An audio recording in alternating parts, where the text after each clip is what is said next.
events are always about people getting together and catching up and chatting with each other.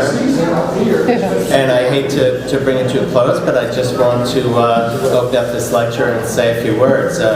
First, welcome on this balmy night in Provincetown. It's beautiful outside, and it's beautiful in here. The work on the wall is rather extraordinary, and I'm glad we're going to learn a little bit more about it. My name is Bob Rindler. I serve as the co-chair of the Education Committee at the Provincetown Art Association and Museum, and it's my honor to welcome you to tonight's Freddie Schiff Levin lecture with Bruce Loch, the curator of the exhibition Edward Hopper, Early Impressions. We hope you'll join us, a little advertisement, for the next Freddie Schiff Levin lecture series. I'll say this at the beginning, assuming that you'll love this one.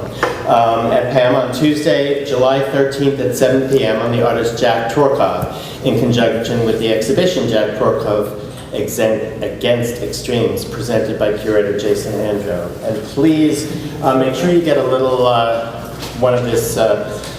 copy of this brochure. There are lecture series. The lecture series is bringing extraordinary people here, most of them connected with exhibitions, and the conversation will be about the work on the wall in the room where you're seeing it.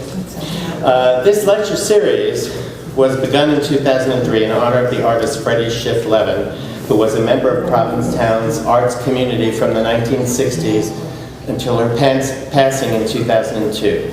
PAAM gratefully acknowledges John and Tony Levin and Herbert Lee, who make this program possible with the generous support.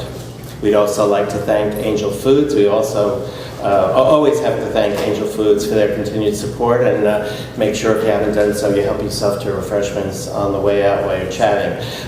Some obvious things, please take a moment, cell phones off.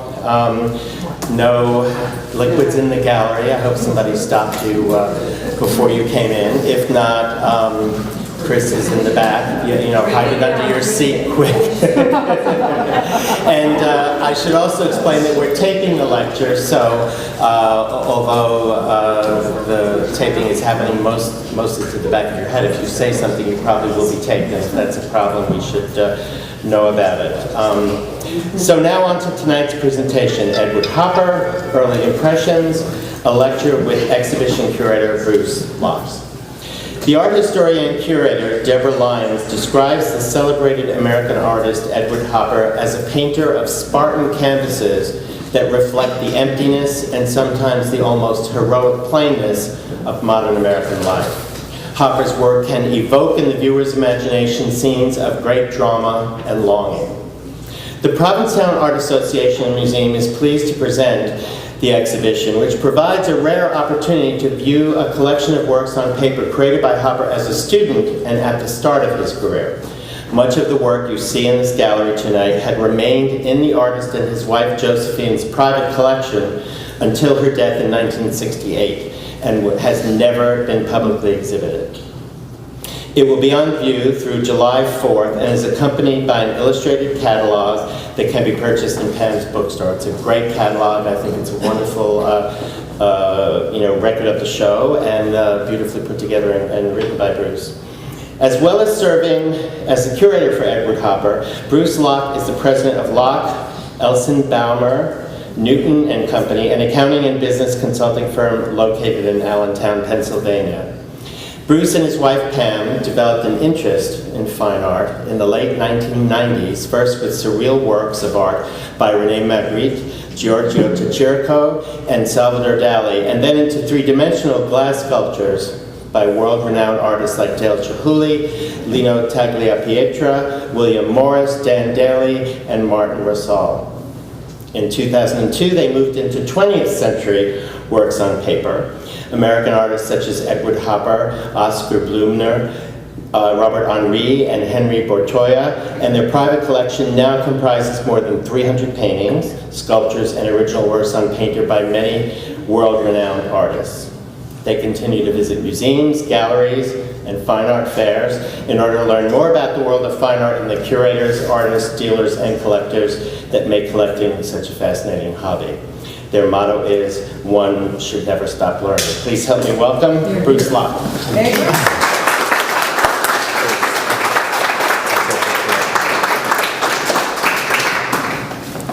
Thank you very much for that very nice introduction. I'm honored to be here this evening among so many Edward Hopper enthusiasts. It's really my privilege to be here. My wife and I drove 400 miles from Allentown, Pennsylvania to come up here, and so we're really excited about the show, and I'm excited to be here to talk to you about Edward Hopper. I have a real passion for Edward Hopper, and I've spent a lot of time studying Edward and his relationship with people around him, his wife Jo.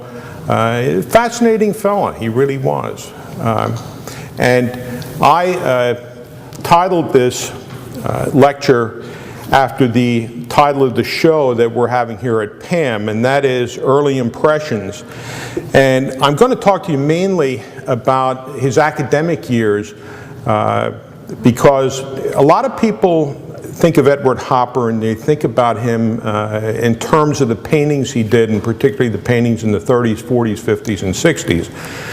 But they often don't reflect on what he did during his teenage years and when he went to the New York School of Art, and during his years in 1899 when he went to the New York School of Illustration. So let's start with Edward Hopper and when he was born. Edward Hopper was born in Nyack, New York in 1882, one of two children of a comfortably well-off middle-class family. His parents, mostly of Dutch ancestry, were Garrett Henry Hopper, who was a dry goods merchant, and his wife Elizabeth Griffith Smith. Garrett provided well for his two children with considerable help from his wife's inheritance, and at the age of 49 he was able to retire. Edward and his sister Marion attended both private and public schools and were raised in a strict Baptist household. Since his father was fairly tolerant, the household was dominated by women. His mother, his grandmother, his sister, and the maid. He readily absorbed his father's intellectual tendencies and the love of French and Russian culture, and he clearly adopted his father's artistic lineage. Hopper's parents encouraged his art and kept him amply supplied with materials, instructional magazines, and illustrated books. By the age of 10, he was signing and dating drawings, and he always had a strong desire to draw. Edward was from childhood a keen observer, recording details, impressions, and imaginary views of remarkable naturalistic depictions. In June 1893, he copied a frontal image of a dog, probably from a how to draw book, which clearly reflected his interest and understanding in the importance of light and shadow. His relationship to his paintings was much more visual than verbal, and he never kept diaries or enjoyed social interaction. And I think that's kind of important. You know, when you think about Hopper and his paintings, you can see that, you know, as he developed to maturity. He also, in his early drawings, he included lots of nature's work, and he included restaurants, trains, couples, architecture, theatrical subjects, and street scenes. And as was mentioned earlier, there's a beautiful 64-page catalog entitled Early Impressions, which was written exclusively for this exhibition.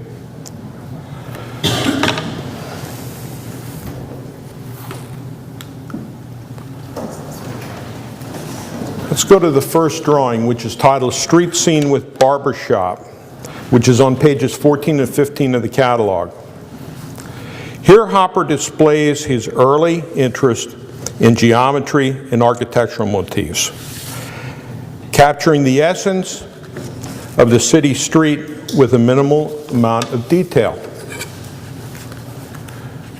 Loosely drawn with spontaneity and flair, the dumpy storefronts are drawn with diagonal lines of convergence which emphasize the recession of the street. Variations of window and door openings along with the diagonal barber pole and awnings are shown with a balance of vertical and horizontal planes at diminishing intervals in space. In his 1930 painting entitled Early Sunday Morning, Hopper transformed the diagonal orientation of the two-story shop fronts to a direct parallel view of the same buildings. In this painting, the morning light casts long shadows, which are barely hinted at in the charcoal drawing. As a youngster, Hopper read avidly from his father's library, which included the English classics and a lot of translated French and Russian novels.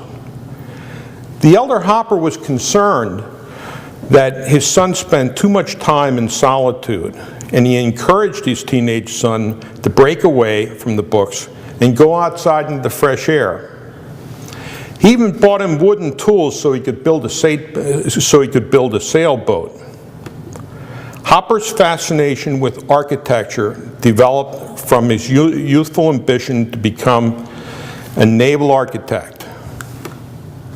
In Waldorf Astoria, which is on pages 36 and 37 of the catalog, this beautiful recreation of the magnificent hotel built in 1893 on the site of the Empire State Building is a rarity in a depiction of an individual high-rise, and probably one of the few high-rises that Hopper has ever did.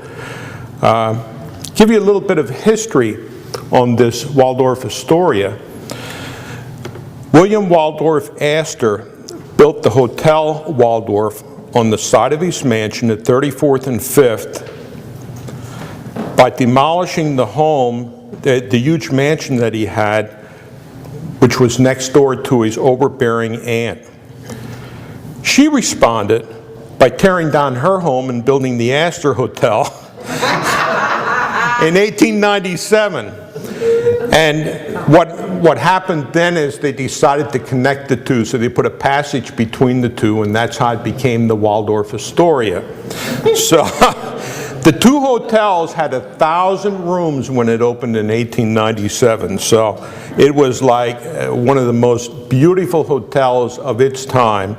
And the Astoria Hotel rose 17 stories to the Waldorf's 13.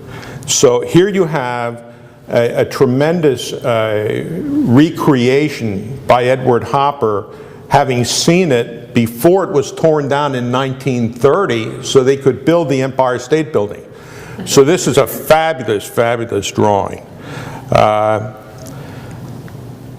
Hopper's early interest in architecture of New York compelled him to faithfully record the hotel building in copious detail, and this specific identifiable view of the structure adds historical importance to the drawing. The density of geometric form, which makes up the mass of the building, recalls Cézanne's hilltops in the 1880s, which he painted as a concentration of small rectangular cubes.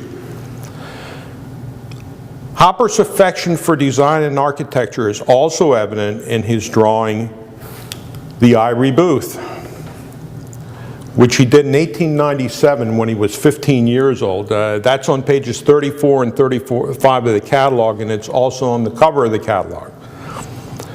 Here, the theatrical nature of the image is underscored by the architectural design of the booth containing the young girl, a remarkable accomplishment for a 15-year-old student.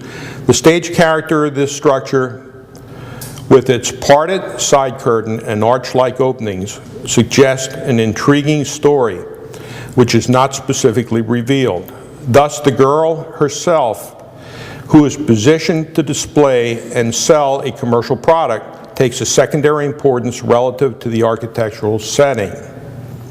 The diagonally positioned four-sided tent-like structure is placed on a rectangular countertop base and covered in fabric. The structure is a variation on a Greek temple with its tiled roof, slender supporting columns, and pediment with a laurel wreath above the ivory soap lettering. The laurel is symbolic of praise, and in this praise for the ivory soap product. The dramatic and romantic situation in which this sedate, Victorian-clad young woman is positioned serves to develop as a character in play. Yet she remains an impersonal marionette in the elaborate theatrical setting. The luminous ambiance in which she sits points up the contrast to the mundane ordinariness of her own life, similar to the pensive solitary usherette in the lighted alcove of the dark theater in Hopper's 1939 oil painting New York movie.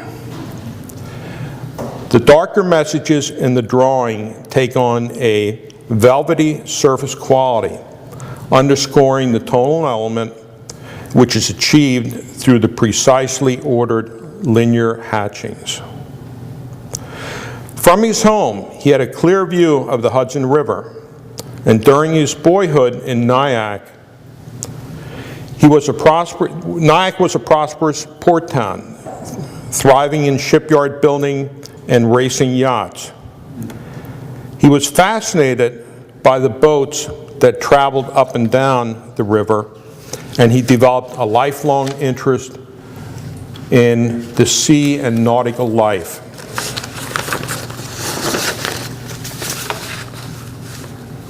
Boats are the subject of many of his early drawings, and he also made wooden ship models. Hopper's high school years were uneventful, and although he had a few friends, he didn't have any close relationships.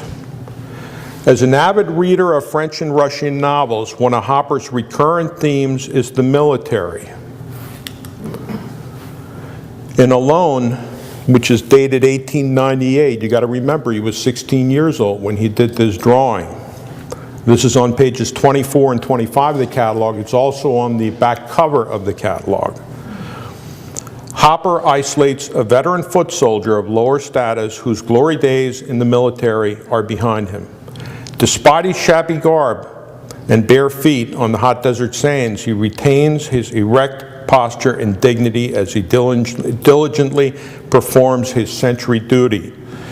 Shouldering his rifle, he scans his desert panorama, casting a long shadow with the sun at his back.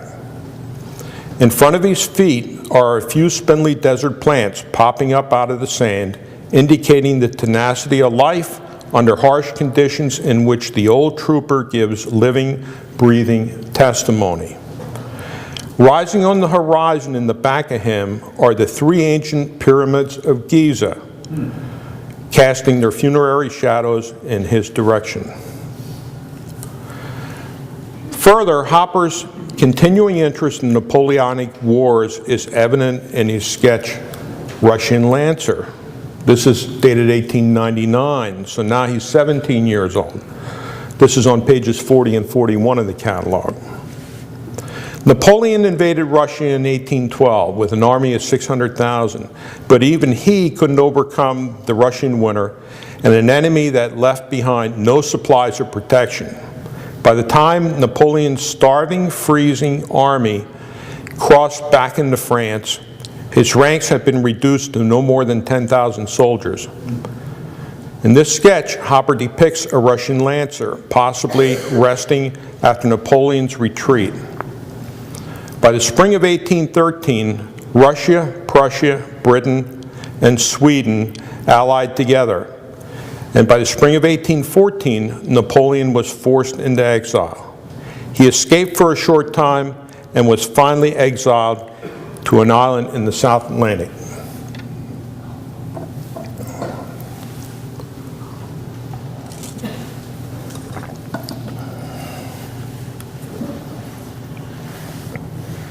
During these formative years, Hopper painted and sketched his self-portrait repeatedly. In these self-portraits, Hopper tended to represent himself as skinny, ungraceful, and homely.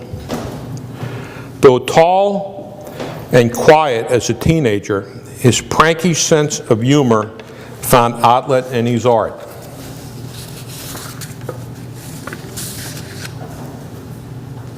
Sometimes, in depictions of immigrants, of women, and dominating men in comic situations, at his parents' urging, he agreed to attend illustration school, although he really wanted to be an artist. In 1899, he commuted daily to New York City to study at the Correspondence School of Illustration, and by 1901, he managed to get a small studio on 14th Street, and he entered painting classes at the New York School of Art, which was founded by William Merritt Chase, and where Robert Henry was teaching, was really the leading teacher. Hopper studied there for 5 years, along with Rockwell Kent, George Bellows, Guy Pennois, and Clifford Beale. Henry was a great teacher, and he taught his students to look at things and see what they've never seen before, and he encouraged the technique of drawing directly from observations. While at the New York School of Art, Hopper made his first prints, which were monotypes. And the monotype, which is produced by rubbing or wiping a design made of a slow-drying oil paint or ink directly onto a plate and then printing the image before the plate dries, can be viewed as an intermediate stage between painting and printmaking. The monotype process offered Hopper a valuable experience, a chance to explore the reaction of different pigments pressed in direct contact with various kinds of paper. This was a prelude to his printmaking, and between 1915 and 1928, he completed nearly 70 etchings and dry points, much influenced by light and contrast techniques of Rembrandt and Marion. He kept 5 examples of these monotypes, which were printed on scraps of paper and on envelopes that were postmarked 1902. 3 of the 5 monotypes were captioned Portrait Head, which was also the title to one of these drawings, which appears on page 8 and 9 of the catalog. This one is titled Portrait Head. Here, Hopper captured the head of an older gentleman who possessed the face of a confident, self-possessed individual with a penetrating gaze. Hopper achieves this effect with the use of cross-hatching to indicate shadows covering the planes of the forehead, cheek, bones, nose, ear, and his dashing attire. Your picture flipped. Whoop. Thank you. Ah, there we go. This is augmented through shading with parallel curved strokes of the slicked back head of hair and well-trimmed mustache and head. Hopper added a note of humor with the unruly twin clumps of hair at the back of his head. Many of Hopper's portraits and sketches from his student years were studies for later oil paintings. In Study for Dutch Girl, which is signed and dated 1900, this is on pages 2 and 3 of the catalog. The drawing reflects the influence of his teacher, William Merritt Chase, whose interest in Holland and in Dutch art was very strong. This drawing depicts the same Dutch girl that appears in an unsigned painting by Edward Hopper titled Dutch Girl and also dated 1900. This is one of his earliest paintings. This quiet little study presents a young Dutch girl in traditional costume, complete with a long hat and wooden shoes. She personifies the sweet innocence of childhood, yet is a distant observer surveying a scene in which she does not participate. The sketch was completed 7 years prior to Hopper's first visit to Holland. Among his leisure pursuits as a student, let's go back to the sketch. Hopper went to the fights at Brown's Gymnasium with fellow students George Bellows and Guy Pendois, and his interest is clearly reflected in his study of fencers and boxers, which is on pages 18 and 19 of the catalog. Hopper had a lifelong interest in sporting activities, and in this drawing he sketches two pairs of combatants in a dynamic movement. The arrangement of fencers and boxers contrasts the two pairs of athletes suspended in space, and in both cases the figures appear agitated, gripped with intensity of subduing their opponent, and additionally share the accelerated and delayed motion of this punishing activity. Early in the 20th century, boxing was generally associated with the underclass, while fencing was the province of the upper and middle class. At this time, boxing was on the rise as a mass spectator sport in America, and fencing's glory days were definitely in the past. The fencers dueling with cutting and thrusting long swords assumed the traditional position of attack and defense similar to the boxers. Hopper began painting and drawing from an early age, making caricatures of immigrants and other persons of note. In Man Smoking a Cigar, on pages 12 and 13 of the catalog, Hopper's subject of an African American is rare in his body of work. The stylized features of the gentleman are close to caricature, yet forcefully convey his distinct personality. Dressed in a stylish suit with flaring lapels and wearing a thick-brimmed bowler hat worn at a slight angle, he's presented in the act of blowing out smoke from between his lips. His left hand emerges from beneath the suit coat and is holding a cigar, which is emitting rounded plumes of smoke. The boundary contour outlines of the head, hand, and upper torso are emphasized and add a dash of pure wit. In Robert Henry's class, Hopper heard about Velázquez, El Greco, Goya, Rembrandt, Daumier, Degas, Manet, and Renoir. The influence of these artists can be seen in these drawings, and particularly Study After Velázquez, which is on pages 4 and 5 of the catalog. It's not surprising that the art of Velázquez was one source of inspiration for Hopper's brand of uncompromising realism. Art school training of the time stressed the importance of copying old masters, and this 1650 masterpiece held a particular fascination for Hopper. Hopper achieved a heightened dramatization of Pope Innocent X in both visual and emotional terms. And he did this by isolating the head and framing it with vivid, dark-hatched marks. At the same time, Hopper retained Velázquez's achievement of revealing the private character of the man, as well as the papal splendor of the office. Hopper centers in on the head and collar, eliminating the rest of the Velázquez half-length portrait.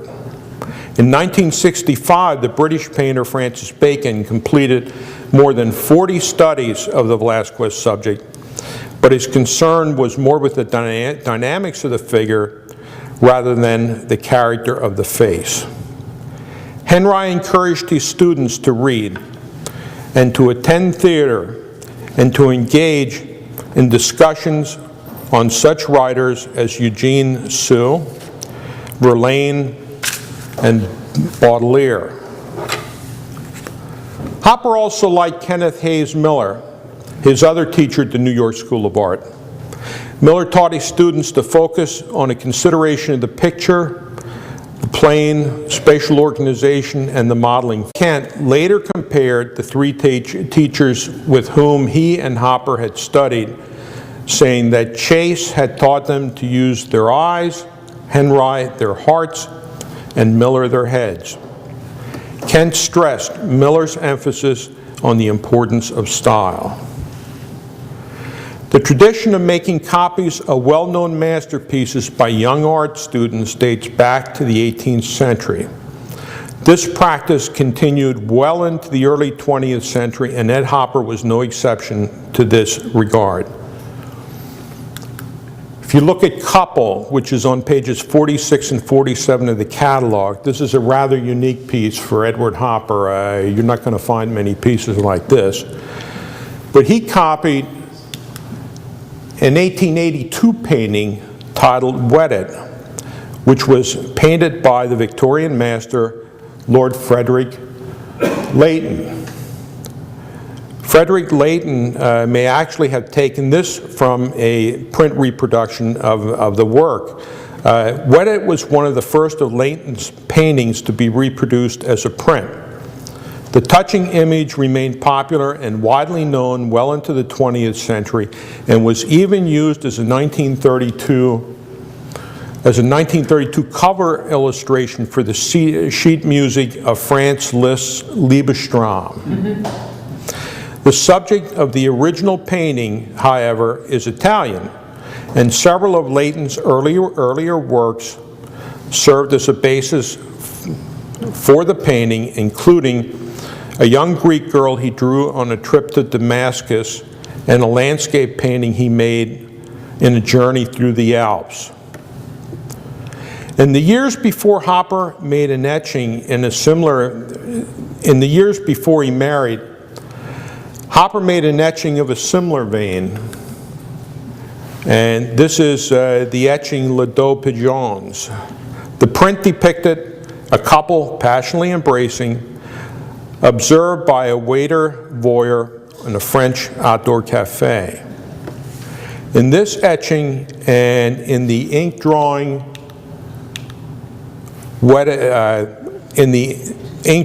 for Wedded, Hopper was certainly honing his skill as a draftsman.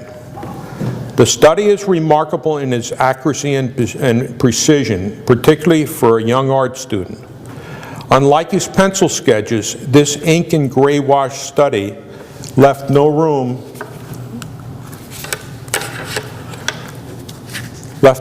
for mistakes or corrections. The only portion of the original work which Hopper didn't complete was the lower hem of the young woman's garment above her left sandal. The romantic academic subject depicts an amorous young couple in a private moment of tender intimacy. The enraptured pair is framed in an arched doorway, which is echoed further down behind them, yet they appear oblivious to their surroundings. Their costumes are a pure flight of fancy and poetic license encompassing Roman, medieval, and Renaissance details.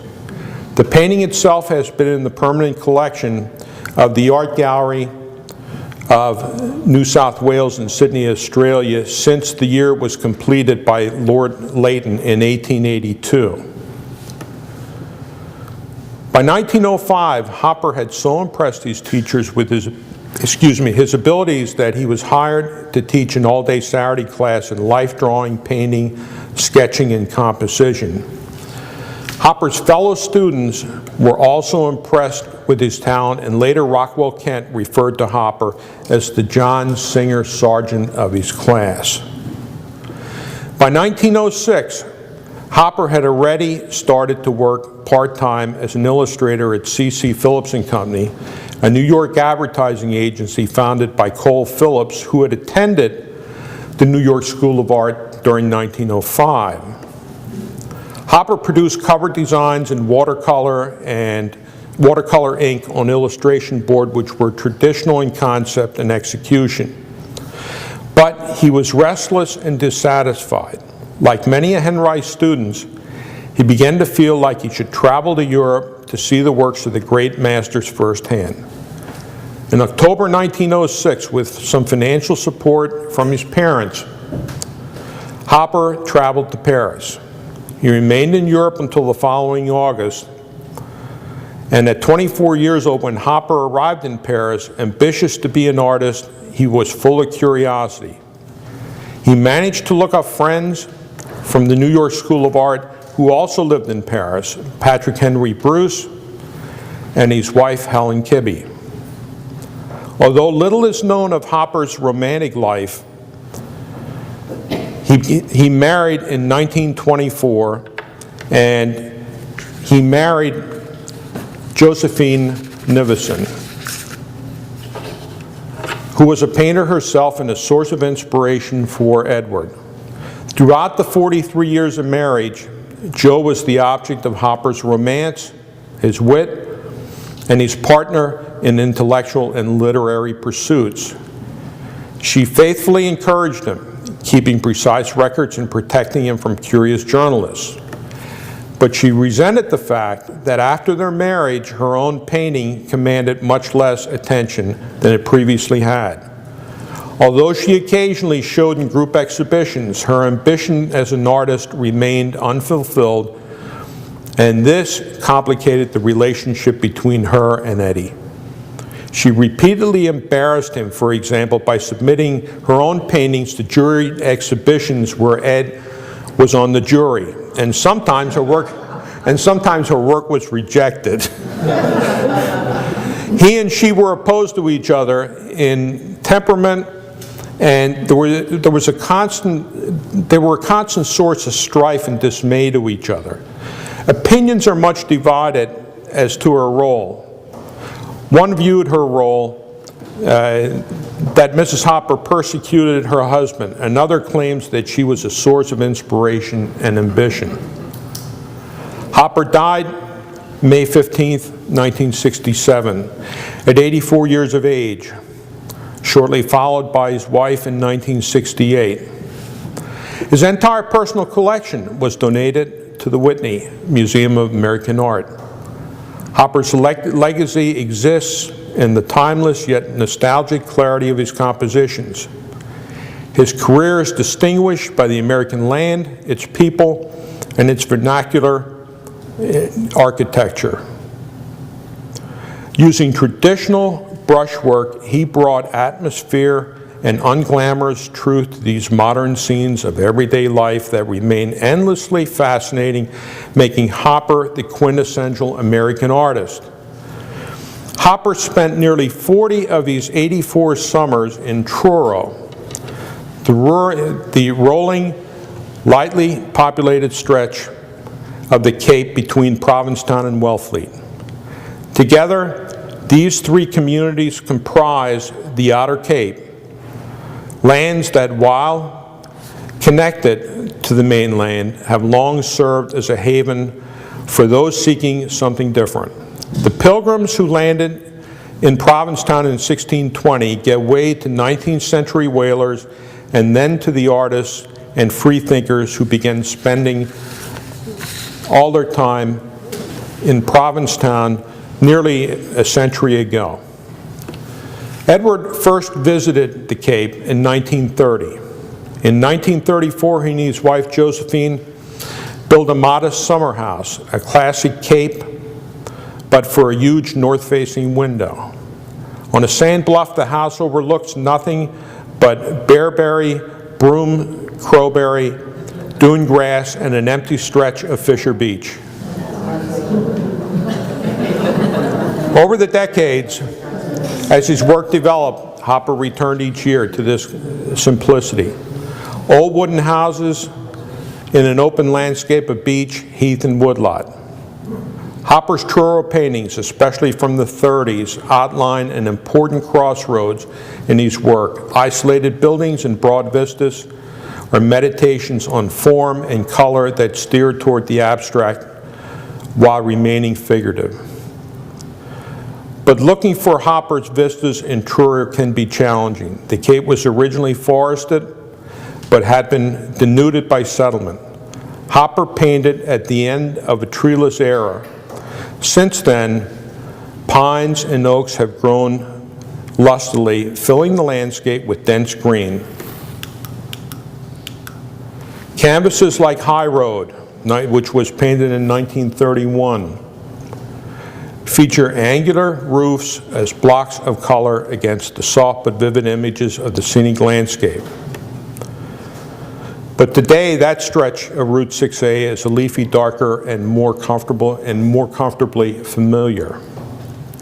So visiting Hopper's Outer Cape requires two approaches. One is finding his locations, but also finding his landscapes, places we may never have painted, but still retain the character of that era.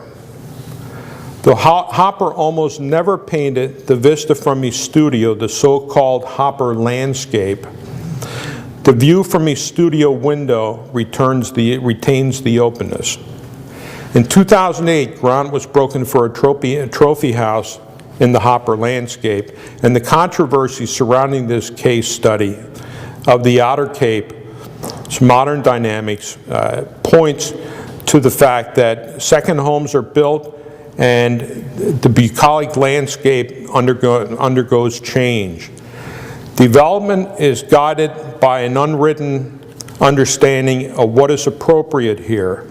Inevitably, the landscape will become a product of people's ability and amounts of money that they're willing to spend, irrespective of covenants, customary uses, gray areas, and lawsuits. Fortunately, much of the Outer Cape is protected as part of the Cape Cod Natural Seashore, and few old buildings with the park seem classic Hopper.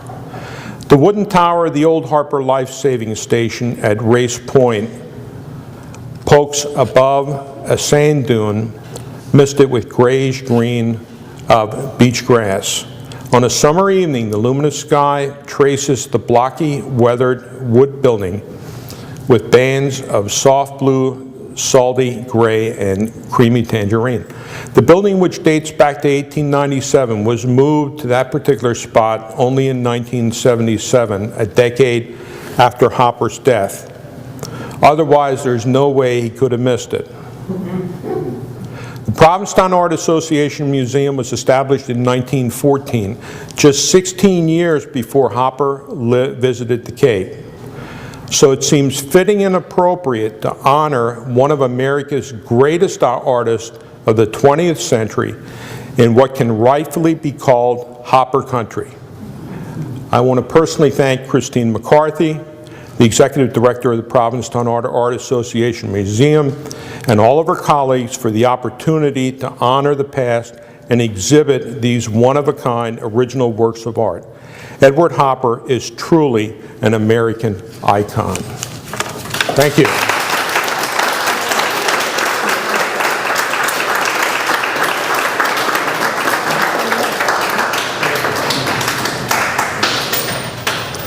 I guess we're going to open it up to a Q&A if anyone has any questions. Yes? Firstly, I want to thank you very much on behalf of all of us in the audience for letting us see these marvelous works and also your description of Hopper. Thank you. Two questions. Firstly, have you personally spent much time on the Cape? I have not. No, as a matter of fact, this is my second time to Provincetown. I'm from Allentown, Pennsylvania, so this is a 400-mile trip for me, and it's beautiful. I mean, it really, really is. Stay longer. Well, we're going to be here. We came yesterday morning, and we're going to be here until Thursday. So. The second question has to do with color. Now, the transition that he made from doing these works from paper to painting really corresponded to the introduction of color in these works. Right. And I wonder, was there anything predictable from his training with Henry and others that would have enabled one to guess that he would be the great colorist he turned out to be? Not that I have seen so far. I think that was something that just developed over time.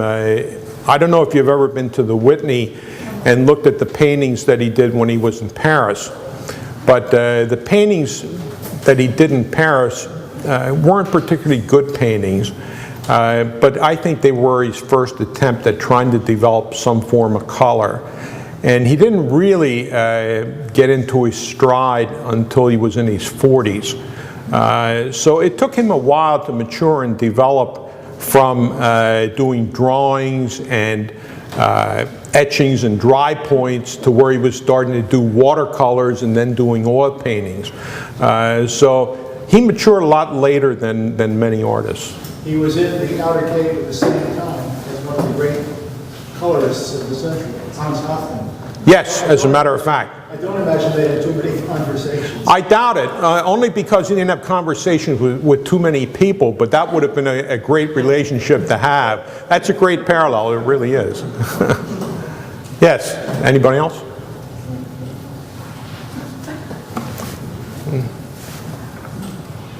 Yes? I have two questions too. Yeah. Do you know if the New York school still exists?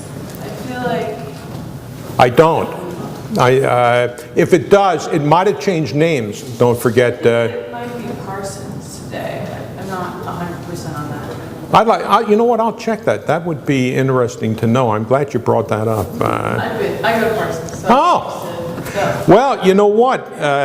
Do me a favor. Drop me an email. Go back to Parsons and find out if it isn't a progression from the New York school. Maybe they know the history of the New York school. I think the dates line up correctly. I know it was founded about the time you were saying. Great. And my second question was, are these drawings, do you know if they were cut from sketchbooks or do you work on loose paper, or what kind of paper are these drawings on? You know what? They were on all kinds of paper that he could just find. For instance, if you go to Study for Dutch Girl, that is such a thin piece of paper. I had it out of the frame when I got it. And he didn't think much of it when he did the piece, but there's a note typed on the back. So it was just it's almost like tissue paper, and it's very fragile, and there's a note typed on the back of the thing. So, you know, if you look at one of the other drawings, which is not part of the presentation this evening, it's the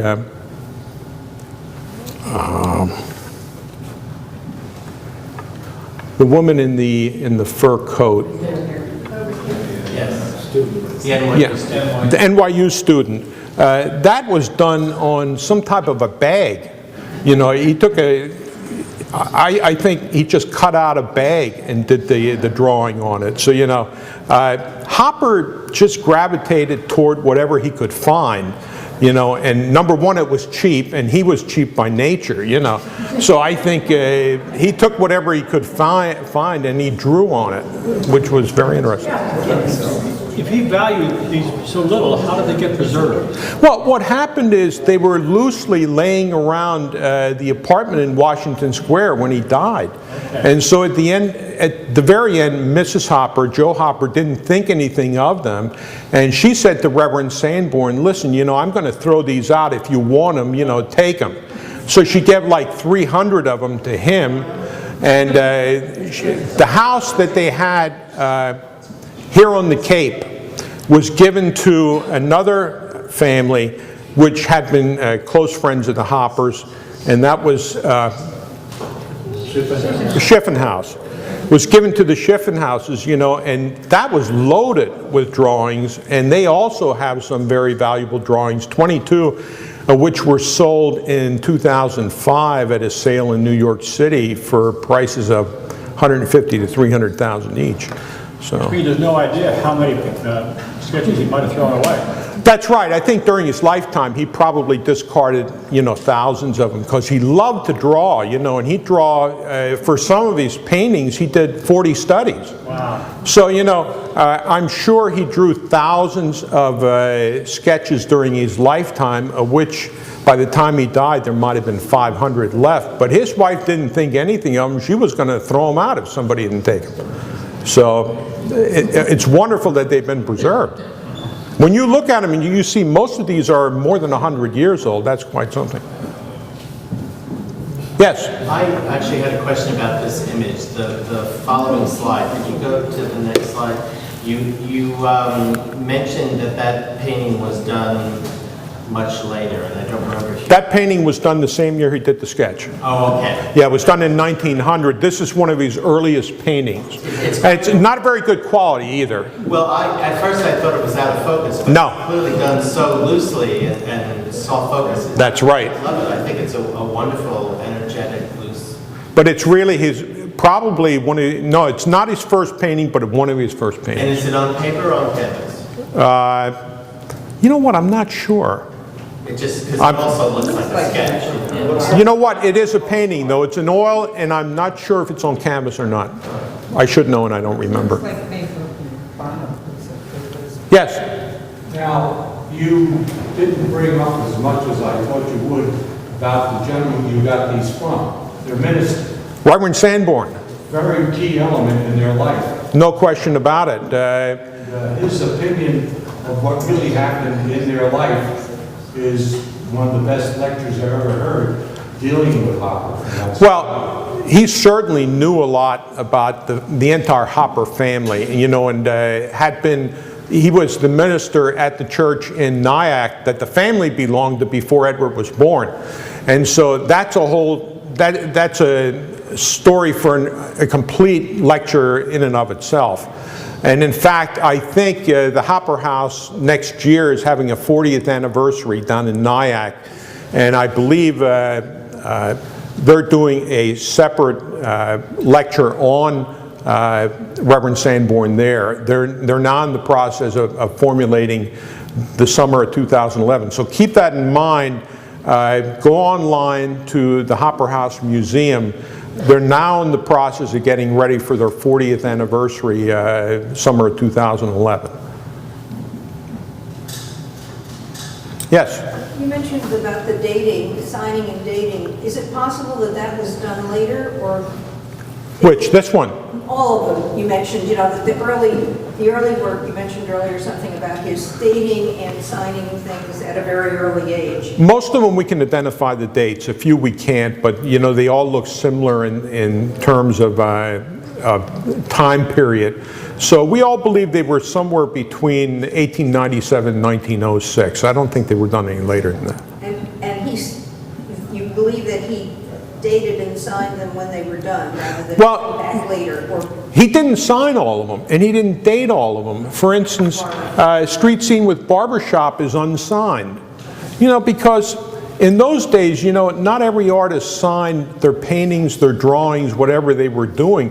This is a recent phenomena. Signing paintings and drawings is a 20th century phenomena. So it's not something that people started to do hundreds of years ago. So that's a recent phenomena. But you also would always sign them if you expected to sell them. Well, and even then, some artists never signed their paintings, regardless of whether they were sold or not. They thought that they defaced the painting. Some artists felt if you sign the painting, you're detracting from the painting. So, you know, although that was really in the minority, the majority of artists did sign their paintings. Is the minister still alive? Yes, in fact, he lives in Florida. He's 90 years old. I spoke to him about 2 years ago. He's not in good health. His son lives in Massachusetts, and basically the father turned the entire collection over to the son. And the son is managing the collection, and in fact, a number of the pieces the remaining pieces in the Sanborn collection will be in the show at the Hopper House Museum next year. Yes? Hi. I just wanted to say thank you very much for the double thrill of being able to show these drawings once they leave this museum, and for seeing them. I don't know if you know that this is Anton over here. Oh, sorry. No. I'm Marie Stevens' son. We live at the end of Stevens Way. Oh, great. I grew up with Hopper as our next door neighbor. Wow, terrific. That's great. The first time I ever saw a Hopper, I was I believe, a junior in high school, and I was taken to an opening in New York. I don't really remember the show, but it was Hopper's show. I do remember my father saying, "That's Mr. Hopper." And I went up to him, and I was then 6 feet, unlike today. And he was quite a bit larger than I had, bent down almost. He said, I said, "I love this work." He said, "You do?" So I think He was a man of few words. but he made beautiful work, but his words were as modest as... Yeah, how about that? Thank you. It's a great opportunity. This is really very special. I'm thrilled to be here, I really am, you know, and these are special pieces, they really are.